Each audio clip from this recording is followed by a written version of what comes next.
In a moment, we're going to see the role of the heart as a tuning dial. The heart is not just an organ. It is the key to raising our consciousness to access the spirit world of God or the kingdom of God.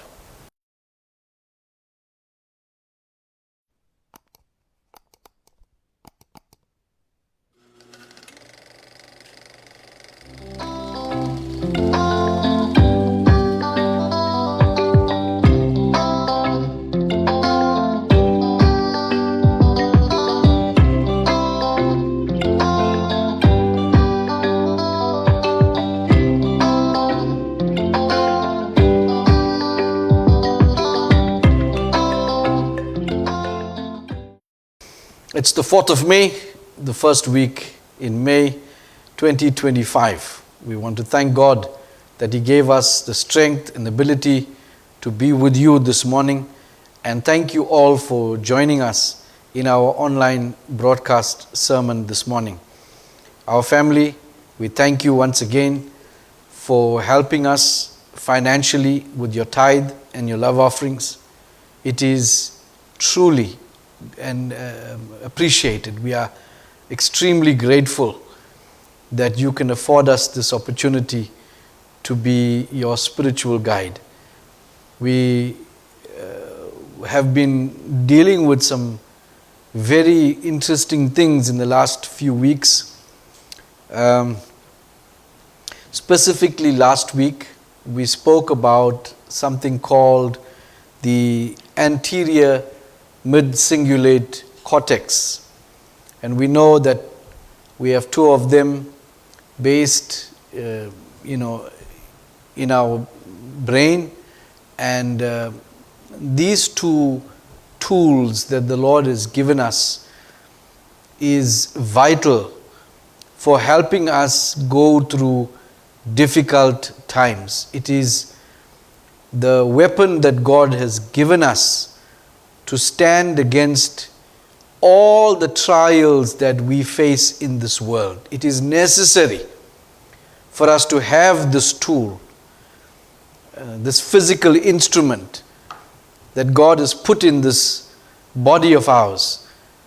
It is vital for us to have it because we are living in the world amongst the darkest of dark enemies. And the enemy will come against the children of God with everything that he's got. And when I say children of God, I mean all of God's creation that are human. The devil hates every single one of us. And so this weapon God has given us for us to exercise and use. And it helps us to be motivated. So even if we are brought to our knees by some difficulty that we face, the drive comes from this organ, that we can wake up, we can get back into the battle, and we don't just fall and give up. And I shared with you that every time you choose to do a difficult task, you build the muscle of this, what I've called AMCC. And every time you build it, you become stronger. So the weights that you are able to lift in terms of the problems that you face will be greater and greater. You will have greater strength, and you will become so powerful that no matter what the enemy throws at you, you will be able to withstand that. You may fall, you may go to your knees, but you will get up. You will be motivated.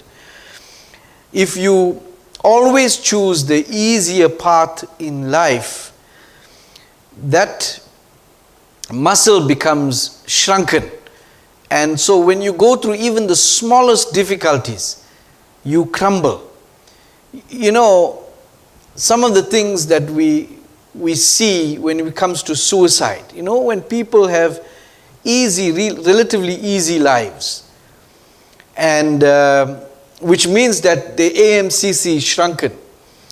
When they have difficulties, even the smallest of difficulties, it becomes a mountain for them to move. They just don't have the willpower to get up and be motivated to fight. And so these are the people that feel that ending their life is a solution to their problems. They just, instead of fighting, they just want to escape from this world. Not to mention that the whole situation is aggravated by the fact that because you have low intensity of spirit, an unclean spirit will come and sit inside your body and shrink that AMCC even more. So it is for your overall health that in life you must always not be afraid to take on a challenge. You must not be afraid to try again. You must not give up the will to live or survive or overcome. No matter how many times you tried and you failed, still get up, because that will build who you are. It builds your character. Now, I mentioned in brief and passing last week about the story of Adam and Eve. Now, there's a storybook that we read, a spiritual document called The Life of Adam and Eve.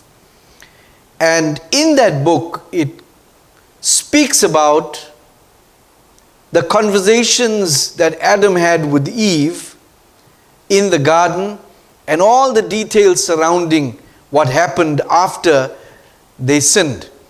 Now, it's important for you to know this, that for this first 7 years, Adam and Eve were alone in the garden. In other words, there was no Satan. So they lived there for 7 years with absolutely no hardship whatsoever. Everything was provided for them. They even mentioned, after they were kicked out of the garden, that they had it all. They even ate the food of angels. And so they didn't lift a finger to do anything, which means by the very nature of life being easy, that instrument that God has given us called the AMCC, inside of Eve and inside of Adam, was weak and shrunken. They didn't exercise that muscle. They didn't need to be motivated. And so when the test came 7 years into their life in the garden, and Satan tempted Eve, she chose the easier route to disobey God and taste of the fruit. She had no willpower to resist, which is natural for a person who hasn't a developed AMCC. So you must remember that people who had easy lives, who've always chose the easier route in life, they are the ones that get tempted the most. And it's easy for these kinds of people to get depressed very easily, to turn to drugs and other source of dulling their senses so that they don't have to face the consequences. These are the ones that are very easily tricked into being unfaithful to their partners. So, in the first 7 years of your life, it's important for you as a child to know what hardship is. And for those of you who have been through this, to know what hardship is for the first 7 years, you become very strong later on in life, and you become motivated, self-motivated. You don't get easily brought down by circumstances. So there's an advantage of people going through difficulties, especially early on in life. So it's not a curse. It's a blessing in disguise, as the saying goes. Let's just watch this. When life wants to make you stronger, it sends you battles, not blessings. But you think you're being punished. You think life is against you. But the obstacle is never the enemy. It is the invitation. When David was meant to become a king, he wasn't handed a throne. He was handed a giant. Because greatness is not given. It is provoked. It must be fought for. It must be awakened inside you. The mountain was never meant to crush you. It was meant to show you who you are. So the next time life sends you a storm, don't curse it. Don't run from it. Bow to it. For the storm has come to crown you. Now, Romans chapter 5 says this, and not only that, but we also glory in tribulations, knowing that tribulations produce perseverance, perseverance builds character, and character gives hope. So here Paul is describing, you see, these people didn't know about the AMCC and all, but they knew the value to a person who goes through trials. How does a person that goes through trials produce perseverance? How? It's because they build a resistance, a willpower, and that willpower it helps to show or develop their character, and their character always has hope. In other words, they're motivated by the fact that if we get up from here, there is hope. And so Paul declares it, but it also was declared in the Old Testament with Solomon. And Solomon says this in Proverbs, for a righteous man may fall 7 times and rise again, but the wicked shall fall by calamity. Now we'll just take a brief look at the life of Adam and Eve. And the Lord turned his face from us, Eve tells Adam, because we did not fulfill what we promised. My Lord, how much penitence are you thinking of doing, since I brought labor and tribulation upon you? Adam said to Eve, you cannot do as much as I, but do as much so that you might be saved. For I will do 40 days of fasting. You, however, arise and go to the Tigris river and take a stone, stand upon it in the water, up to your neck in the depths of the river. Let not a word go forth from your mouth, since we are unworthy to ask of the Lord, for our lips are unclean from the illicit and forbidden tree. Stand in the water of the river for 37 days. I, however, will do 40 days in the water of the Jordan. Perhaps the Lord will have mercy on us. But it was a bit too, the horses bolted. They were trying to exercise the AMCC, but they've already given in to temptation. Their willpower was, so in other words, they were trying to build willpower after the event. And the fact that they tried to build willpower after the event meant that whilst they were weak, they lost everything, because they didn't have any challenges to build the seat of their willpower, this tool that God has given us. And as an example, they cried, these two, because they lost everything, their safety and security, their health, their food, everything that was provided for them, they lost it. Just because they had a weak AMCC. So sometimes, instead of doing a fast and building your AMCC after the event, it's better that you build it before, so that when something tempts you, you have a strong willpower to resist that temptation. We see this in the New Testament with Ananias and Sapphira.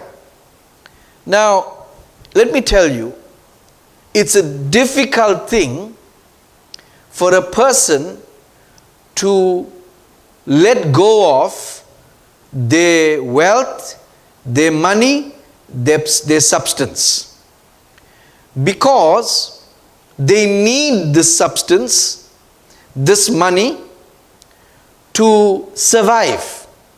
Some of them need it to buy luxuries so that they can have comfort. So to part with this money, it's a difficult thing. And what was required or was considered noble in the New Testament, especially in the very early days after Pentecost, all the people, the Jews that were there, that became Christian, they sold everything they had and they gave it to the apostles so that they can use it to travel around and finance the gospel preaching. They also used the money so that they can help the widows survive in a climate where they were under the Roman control. And so, struggling homes, struggling widows, the apostles, they used all the finances they raked in to help this cause of the gospel. And so, this couple, Ananias and Sapphira, they said to Peter, we will sell everything, our land, and we will bring all the money and we will give it to y'all. And so when these people sold their land, they found that they had a lot of money. And so it was very difficult for them. They didn't have, let's say it together, the willpower to make the sacrifice, to give everything. That temptation to keep a portion for themselves, they couldn't resist. What's the reason? They had a weak AMCC. And perhaps this is one of the reasons God has allowed, besides the obvious ones, to further the gospel preaching, but also to benefit the individual. If he has the willpower to do and make a financial sacrifice, he constantly does it. It's a constant exercise of your AMCC. And personally, I found that those who have been constantly faithful are the ones that can really withstand the storms. As a pastor, for many, many years, I've seen this. There's very few, I can't even recall in my mind, there's very few who are financially faithful and fall down and don't get up. And so, when we look at Jesus, he was so amazed at this widow who came to the church and she emptied her purse with the small amount of money she had. In other words, for a widow to give everything, it would have been a challenge. But it seems like she had a very strong willpower. And because of that, Jesus was impressed with this lady's willpower. He saw that there would have been temptation for a widow with so little money to keep that little money to buy some bread and whatever to go home and eat after the church. But he saw that her power to resist that temptation was great, and he was so impressed. that while everybody was seated ready for the service to begin, he called his disciples. He said, you guys come here, I want to show you something. But Lord, the church is starting now. No, I don't want you come here, I want to show you this widow. This is what he was so impressed about, that the strength of the willpower. Now listen to me carefully, because I know there are lots of people who go through these attacks in their lives. And they have weak AMCCs. In other words, they fall down and they refuse to get up.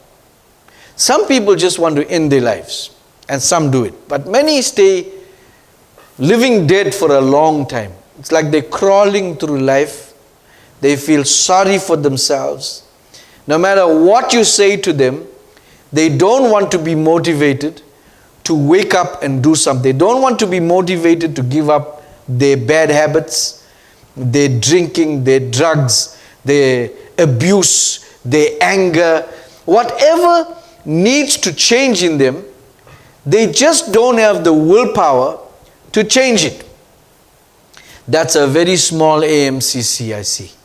So you know the quality and character of a person. According to Paul, you can see the character of a person and then know the strength of their willpower. And when the devil sees the strength weak, he comes and he finishes them off. Therefore, it's important for you. Start with the small things. Get up from the knees. Stand up. Take baby steps if you want to, but make sure you get motivated. Now we're going to switch gears and we'll bring you back to where we are. But when we're switching gears now, we're going to talk about the Gospel of Thomas. In the Gospel of Thomas, Jesus said this: "It is I who am the light, which is above them all. It is I who am the all. From me did the all come forth, and unto me did the all extend. Split a piece of wood, and I am there. Lift up the stone, and you will find me there." Jesus said, "He who has recognized the world has found the body, but he who has found the body is superior to the world." Now, just to get a little bit clarity, let's watch this. Consciousness, it's creating a model of the interests of the organism. And it realizes that the purpose of the exercise is to navigate the organism in the world. And then at some point, it identifies as the organism. And we see this in children typically happening between 2.5 and 5 years old, that they talk about themselves in the first person. Before that, they can already talk, and they talk about themselves in the third person. So we are basically created by our consciousness, by our infant baby consciousness, and then put into this world, in the simulation world that our mind is creating. And then we forget that we created this world in our own mind and identify as this human being that is in this world and is subjected to it. And at some point, we can start meditating and then wake up from this again and realize, oh my God, I'm actually not that self. The self is just a model of a person that doesn't actually exist. It's a story that my mind is telling itself, and I'm actually the universe. I'm everything. And then you wake up a little bit more and you realize, oh no, I'm actually the thing that generates it all. I am the generator of everything that I'm interacting with, or that makes sense to me. Now, this is for the very astute people. So follow closely with me, because there's a lot of truth that's going to come out. You are not your body. When you see a person lying in a casket dead, that is not them that is dead. That is a body. You listening to me now, you that are listening to me, if you look in the mirror, that is not you listening to me, that's your body. And if I can tell you this now, your mind, you know the brain we talk about, the mind that we think with, it's still not you. Because you are consciousness. I'm going to use another word for spirit and soul, consciousness. Consciousness amalgamates the spirit and the soul. For example, if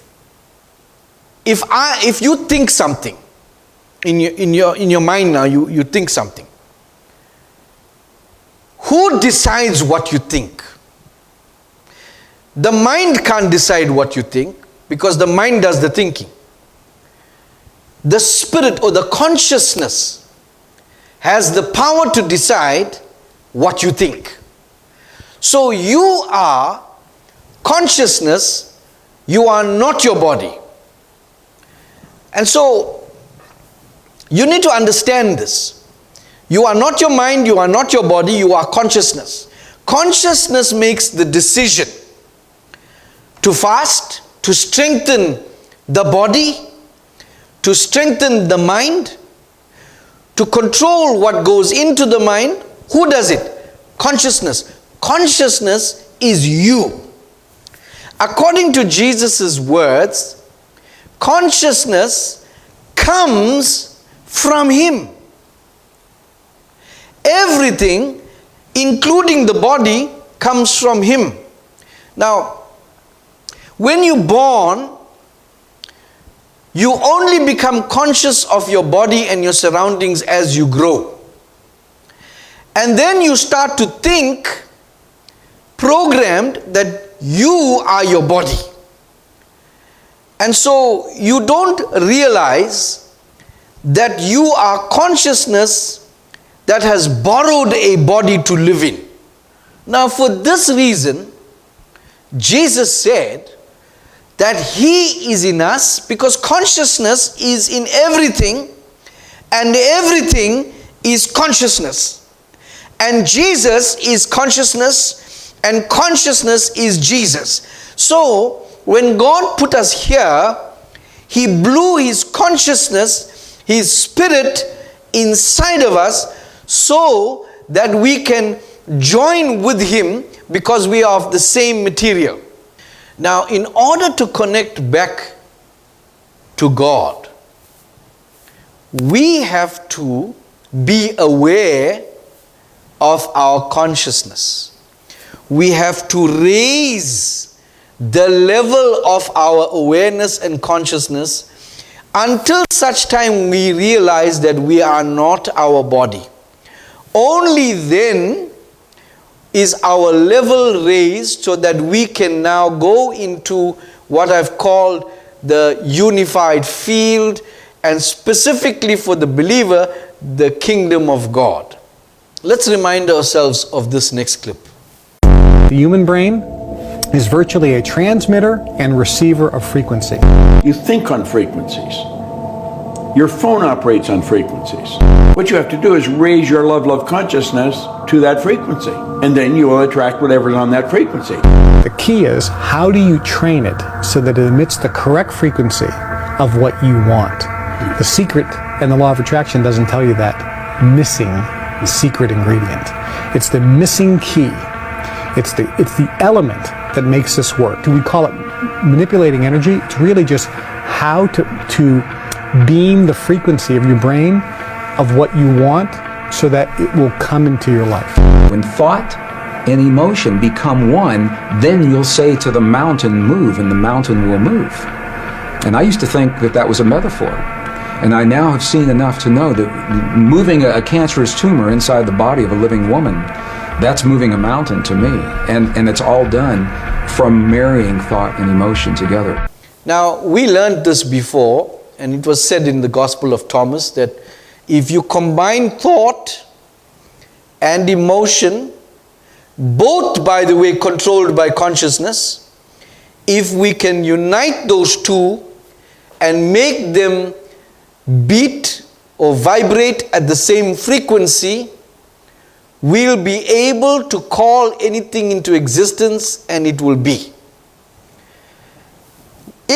I'm going to teach you a little bit more, but on top of that, if you are truly wise, don't take wise in terms of intelligence, you need to understand the meaning of wise.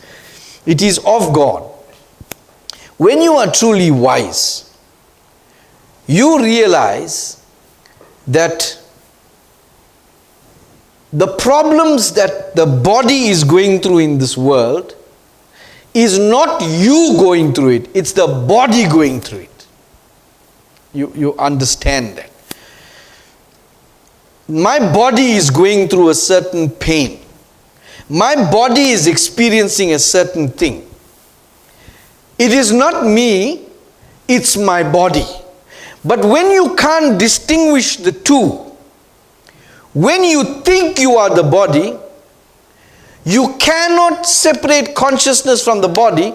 That means you cannot access the unified field. Now listen to the statement again in the Gospel of Thomas and see if it makes sense to you now. He who has recognized the world has found the body. But he who has found the body is superior to the world. What does that mean? That means if you recognize the body as for what it is,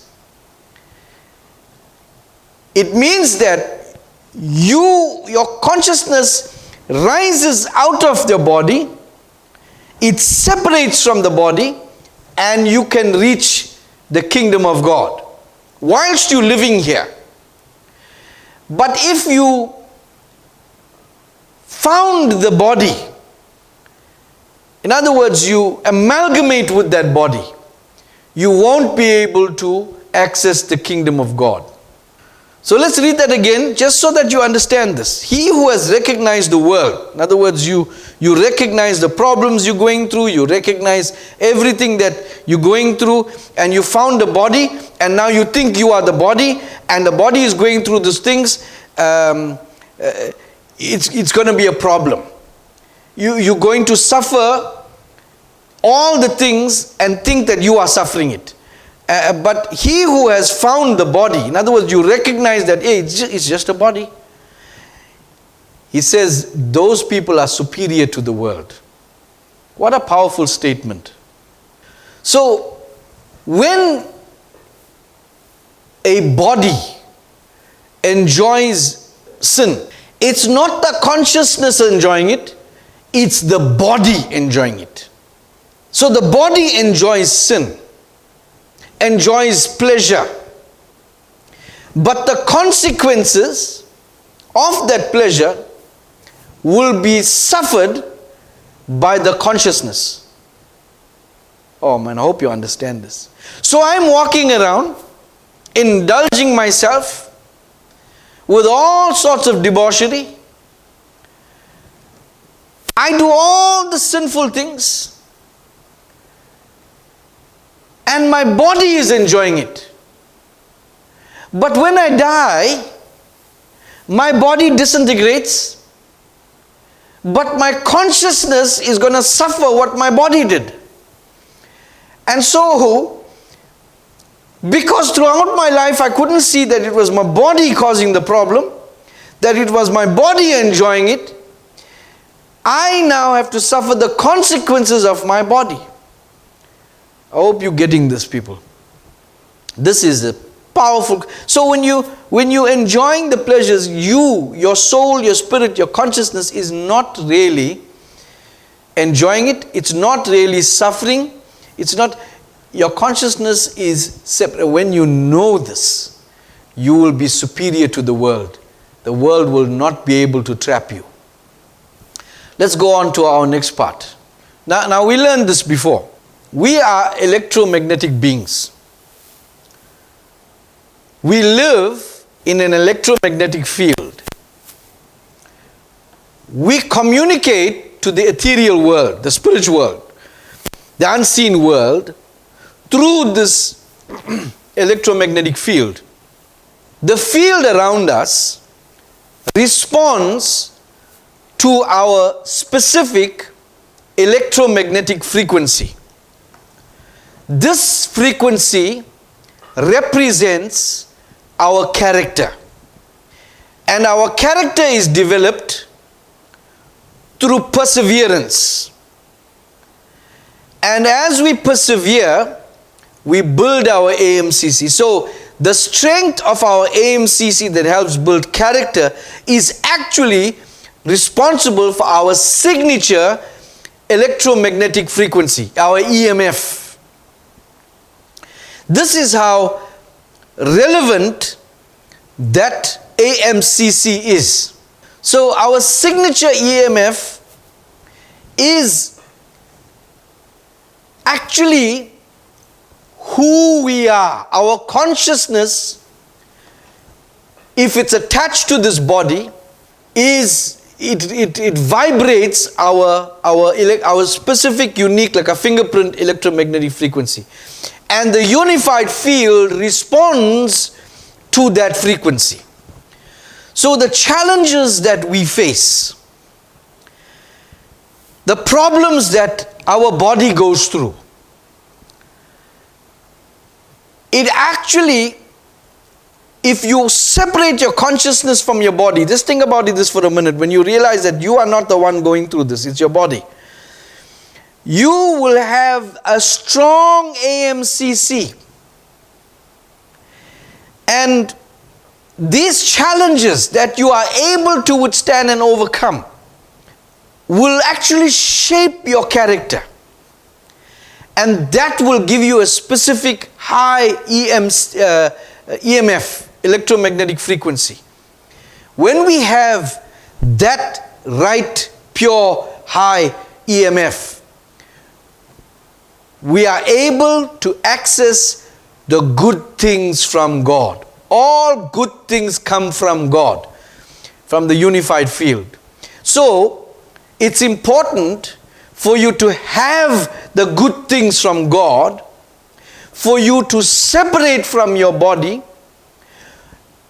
You got to realize that this body is not me.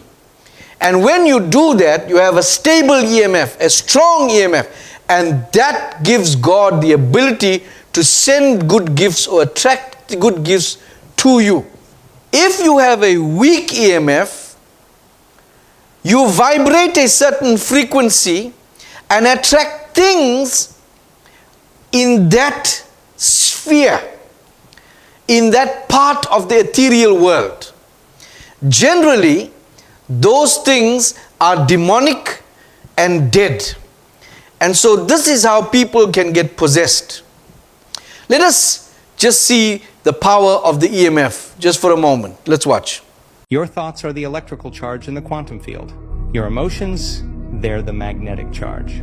Together, they create your electromagnetic signature, a broadcasted signal you send out into the field every second of your life. Now listen, you can't think one thing and feel another and expect your life to change. You might think abundance, but if you feel unworthy, you're sending out a very different signal. When your thoughts and feelings are aligned, when you think greater than you feel, that's when you become a magnet for new possibilities. The quantum field doesn't respond to what we want, it responds to who we are being. So the real work needs us to become the future version of yourself now. Feel it, think it, live it, and let the field respond. I hope you're understanding. Coming up, in a moment, we're going to see the role of the heart as a tuning dial. The heart is not just an organ. It is the key to raising our consciousness to access the spirit world of God or the kingdom of God. Let's just watch this. So I think one of the things that we need to be able to do is realize that our brain is not a hard drive storage unit. It's not a place for us to cram information into to just memorize. What it is, it's a radio receiver with a processor. And that radio receiver has a tuning dial that's your heart. And as you are able to tap into the frequencies that are in the field around you, all the knowledge you could ever want and access and have access to is all in this Akashic field all around you. And you can tune into that radio and capture information you've never even learned before. And this is what people refer to as downloading. And it's part of the process of going into higher dimensional experience. Now, we all have grown up in school, especially, to learn that the heart is a pump and it pumps blood. But wait till we see this revelation. Let's watch.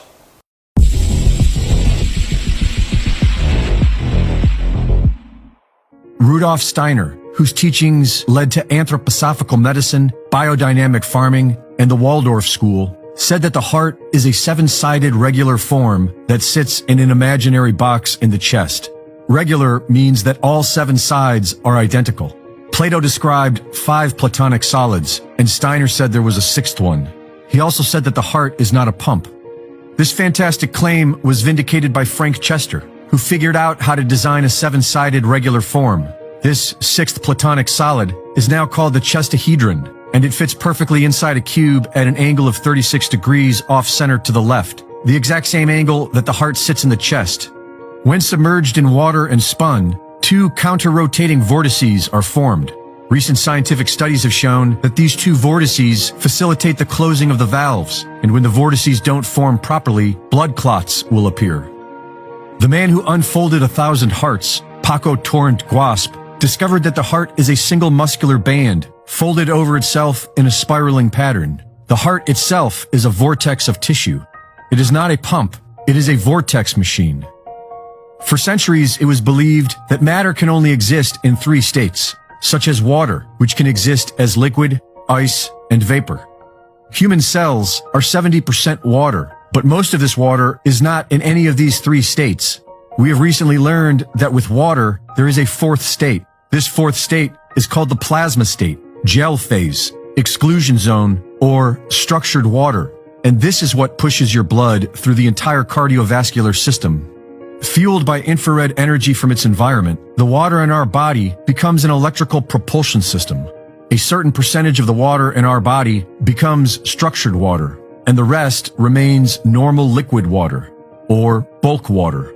The structured water becomes negatively charged and forms the gelatinous outer walls of our capillaries, veins, and arteries. These negatively charged outer walls continuously propel the positively charged bulk water within, carrying the blood with it. This propulsion system will run indefinitely, so long as it stays charged. And the way you charge it is with the Earth's electromagnetic field, infrared energy, and positive thought. The work of Dr. Masaru Emoto has scientifically demonstrated that water exposed to loving human words and thoughts is transformed into its natural hexagonal shape. It becomes structured at a molecular level based on our positive intention.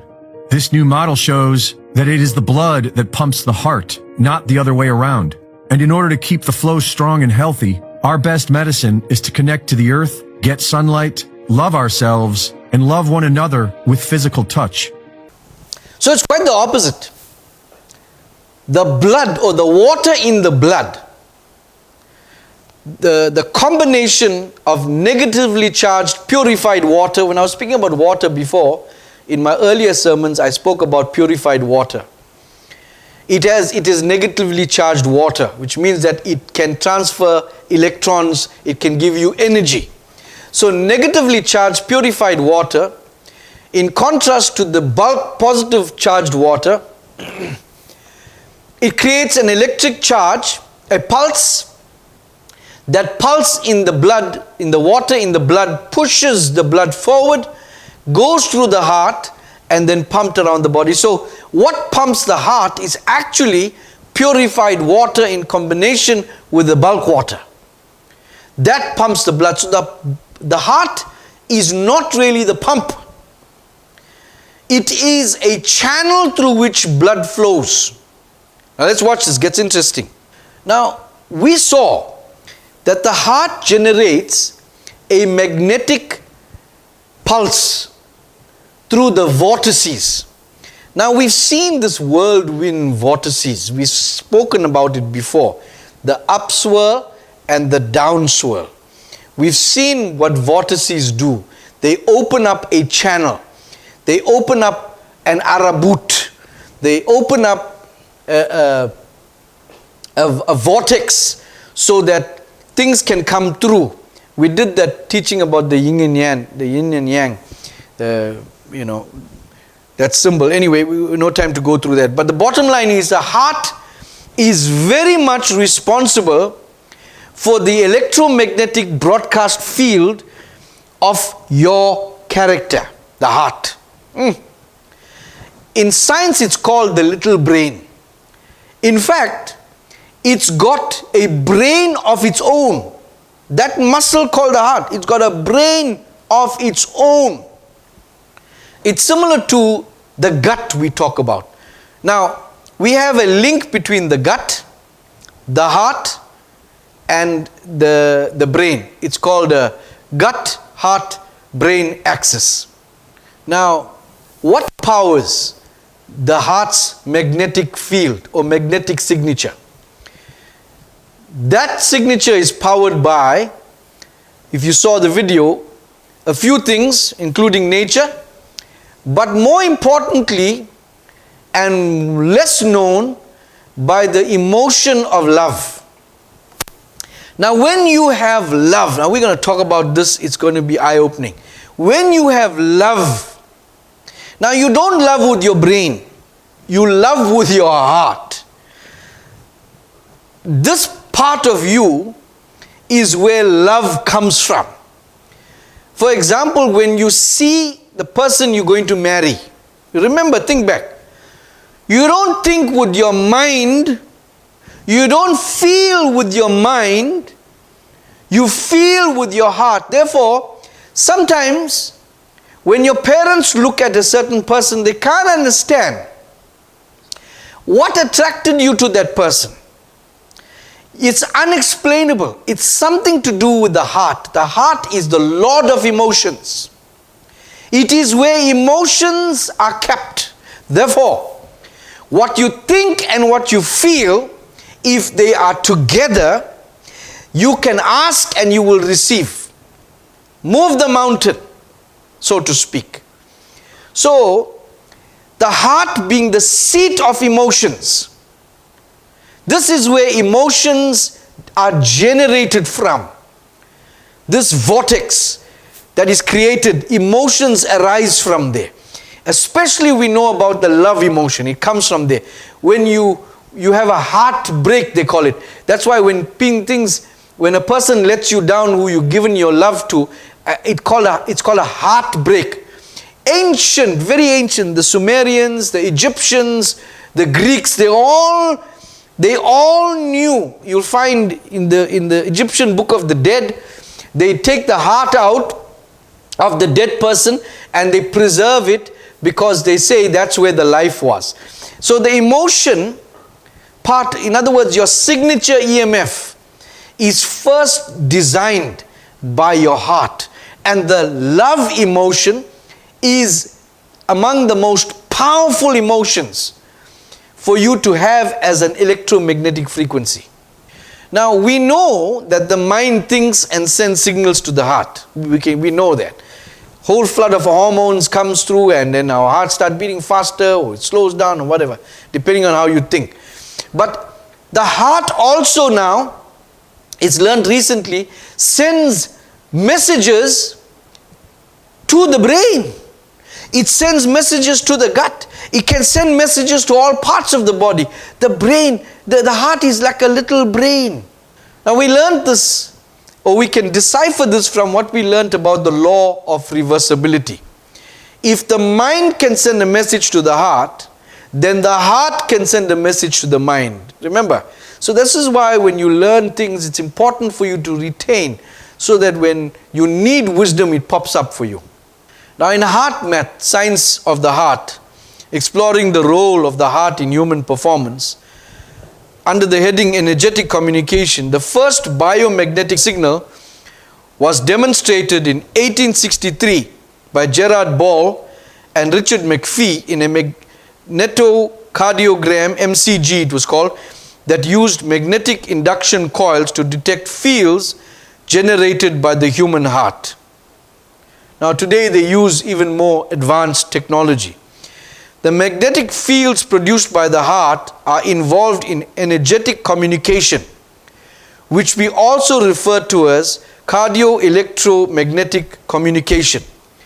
The heart is the most powerful source of electromagnetic energy in the human body, producing the largest rhythmic electromagnetic field of the body's organs. The heart's electromagnetic field is about 60 times greater in amplitude than the electrical activity generated by the brain.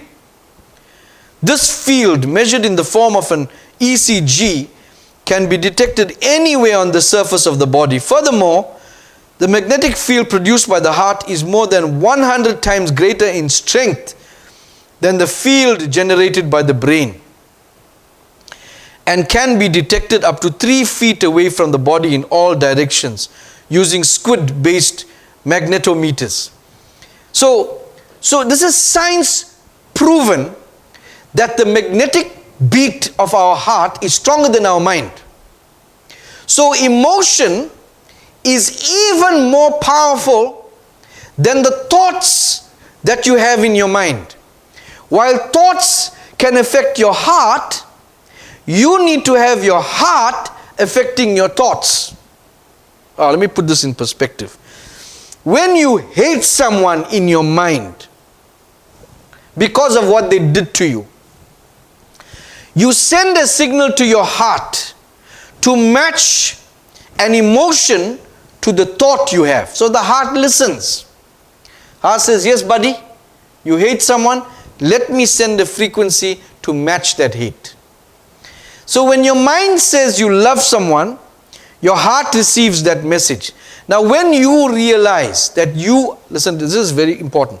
When you realize that even when you pick up a piece of wood, God is there. He is consciousness. He is in everything, including the people that you don't like, including the people that you, so if I'll go so far as to say hate, people that you don't forgive. Your consciousness realized that that body did that to you. That mind of that person did that to you. But their consciousness is yours and yours is theirs and theirs is God's and God's is theirs. When you realize this, when your consciousness leaves this body, I'm talking about not physically go away, when it recognizes that the body is not you, it tells the mind, you cannot hate that person, you got to love that person, and when you send that feeling of love, the heart generates the EMF to match that frequency because it says that's what the mind wants. And so instead of the heart being manipulated by the mind in a way that is negative, your consciousness being aware of your surroundings and your body being separate talks to the mind, lets it feel love, lets it send the signal of love, and that EMF is the most potent that you can have.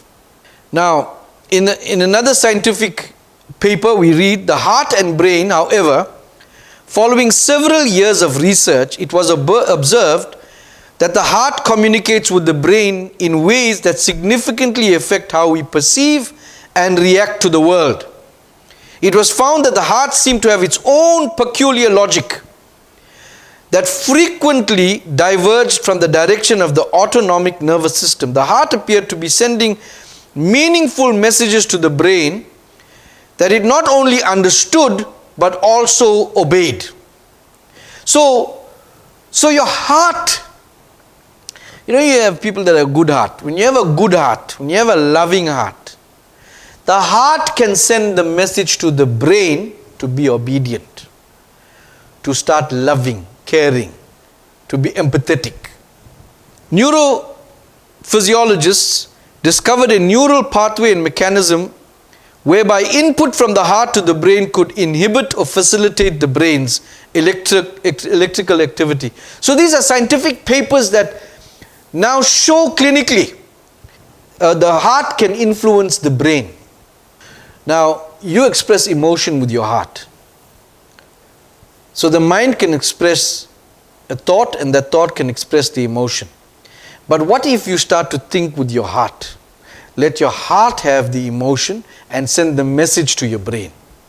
Because you love with your heart, not with your mind.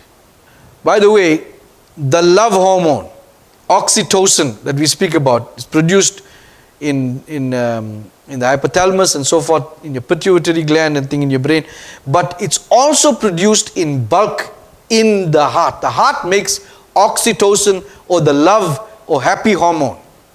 Now, more we read in websites, the seat of the soul.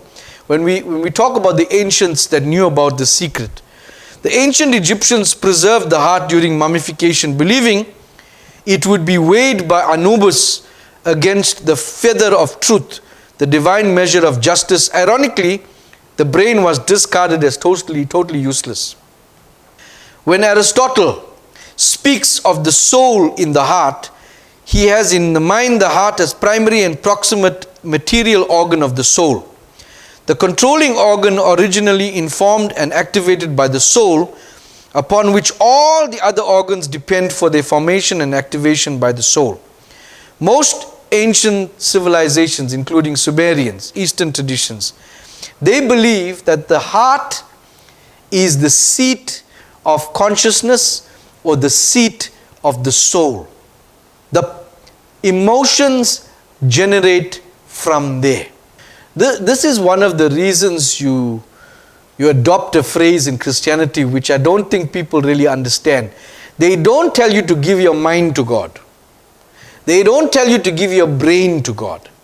They tell you to give your heart to God. Give your love to God. Express the emotion of love towards God. Give Him your soul, because that's the seat of the soul according to ancients. The seat of the soul is the heart. And the seat of the soul is where consciousness is. And we can never let the mind affect our consciousness. We have to let consciousness affect our mind.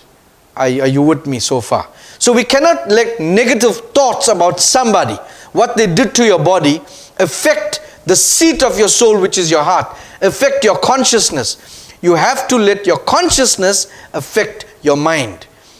So when your heart belongs to God, you can only then generate the frequency of love, which is what God is. The Bible tells us God is love. Now, Deepak Chopra, it's important for you not to listen to everything that this man says, just in case you're one of those off people, because there's some very dark things that this man speaks about. But there's some things that this particular thing I want you to pay attention to. So let's watch this. I went to New Jersey to interview a kid who was at that time 6 years old. The mother said he can read my mind. I said, I don't believe it. So I took 2 scientists with me and a camera. So this kid, we put him in one room, his mother in another room, and we gave her a book to read. Okay, and she's not reading it loudly, she's reading it mentally. The kid is in the other room and he's trying to punch the tape, computer, but he is typing what she is reading. Then I asked this kid, I said, how do you do it? He says, I love my mother so much, I can get into her mind, then I know what she's thinking. That oneness is love. Love is not a sentiment, it's the ultimate truth at the heart of creation. The ultimate truth, where subject and object are one, where lover and beloved are one, where seer and scenery are one. This thing that we call love, ultimately, is the entanglement of souls. So his statements about love is the ultimate truth. It's the interconnectedness of all things. Go back to the oneness of God. God is in all things is God. Consciousness is in everything is consciousness. So what you see is also comes from the same consciousness. The seer and the scenery are one and the same. So here we see an experiment that he speaks about, where if you vibrate at the frequency of love, you can see into the heart of another person, or you can read their mind.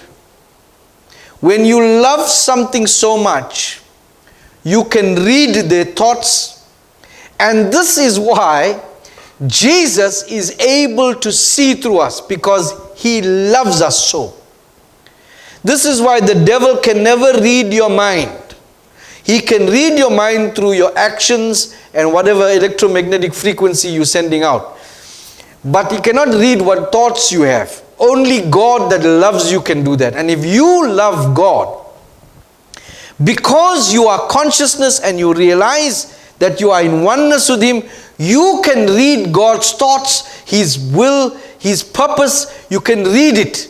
You can understand it. You can go through life knowing that it's part of His plan. Whatever your body is suffering is part of His plan. But you can't do it without vibrating the frequency of love.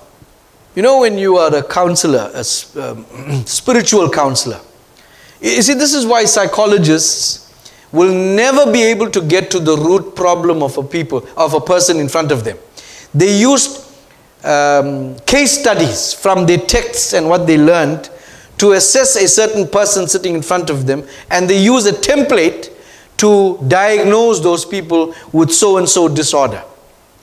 But when you are a spirit-filled person and you love that person that you're speaking to, you care very much about their lives, God gives you insight through that love to read their EMF, to read their thoughts, to read their feelings, so you can direct them in the correct path that is best for them. So in order to be an effective spiritual guide, you must love the people you are talking to. And a psychologist will not do that. They have no love for the person. And this is why you can't take up God's work if you don't love people. You can't prophesy if you don't love people. You got to care for people. You got to love people. Now you don't have to run around fake. Now, you know, I shared this story with you once, but I'll just share with you. You know, there was an elderly pastor with us a while ago, and we closed service for 1 week during the Christmas period, the time when the church was open, you know, constantly before 2020. And during that week, for some reason, this pastor went to visit another church. Now, you know, as much as I teach, some people, it goes this side and it comes out that side. Because I warn people never to sit under another ministry. Because you don't know what spirits are there. But some people don't listen, they just go there. And then weeks later or months later, they phone me and tell me, Pastor, I'm dreaming of this, I'm going through that. And you don't realize where it came from. But God shows me when you come to me. So I know where you picked it up from. Trust me, I will know.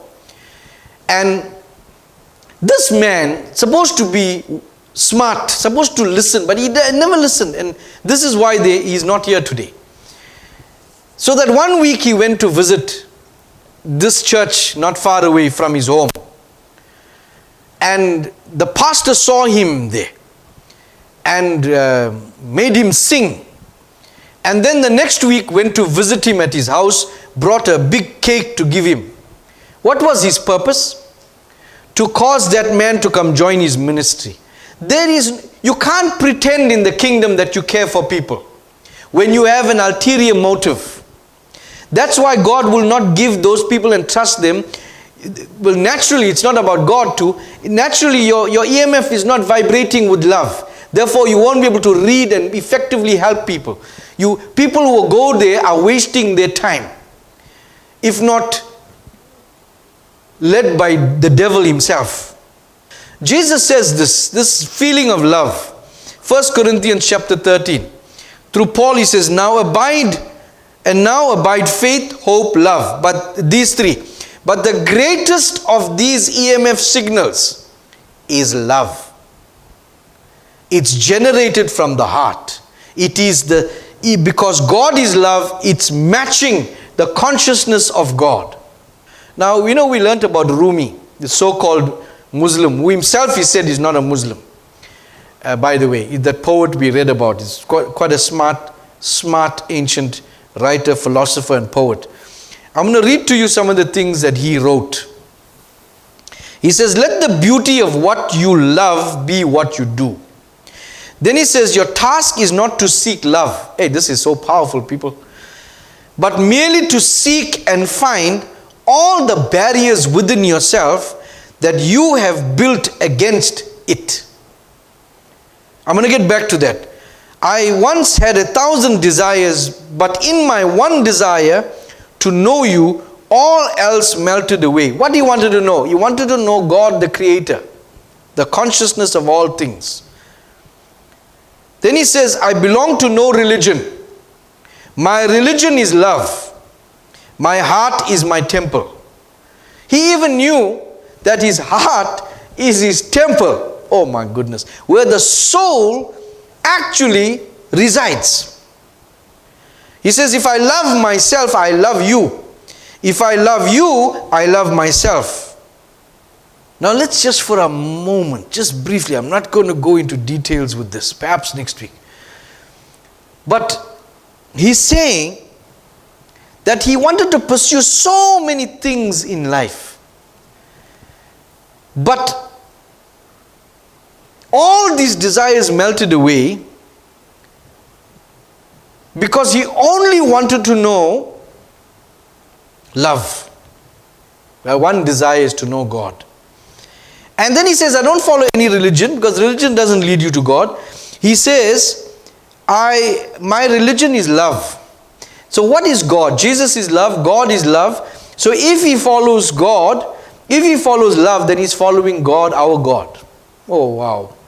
Now this man really spoke truth when he said this statement. You don't need to seek love. So people want to ask, how do we find love? How do we generate love? This is a secret. Listen, I'm telling you a secret. How do you generate it? Rumi gave us a secret. What did he say? He says, you don't have to look for love. You have to look for the barriers, the obstacles that prevent you from loving. What prevents you from loving your neighbor? They spoke against you.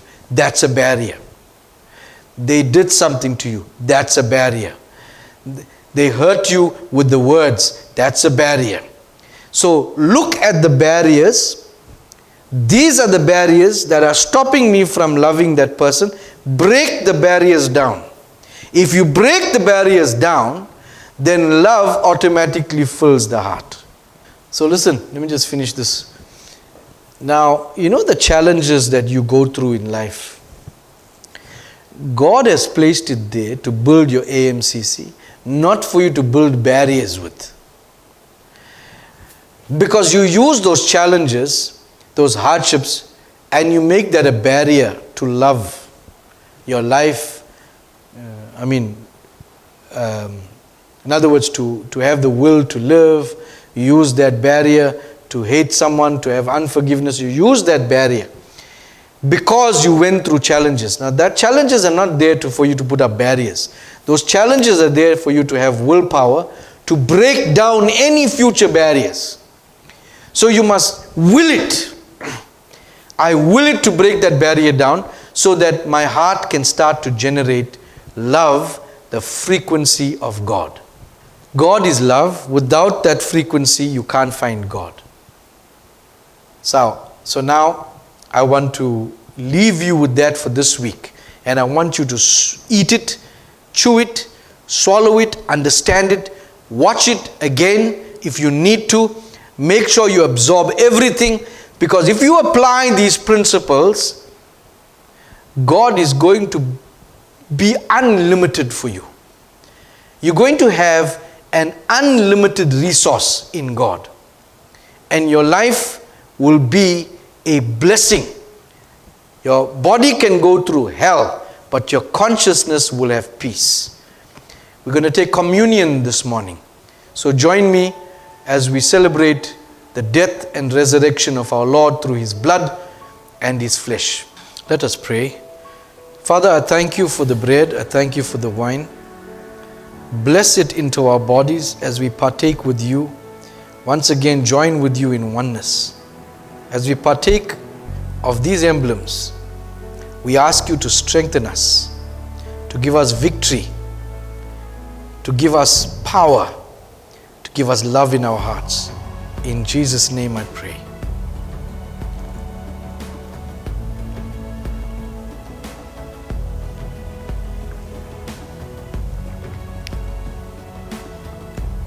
Thank you, Lord. Beloved, I thank you for joining with us this morning. I pray that you will have a blessed week, strengthened week. I'll see you again next week. God bless.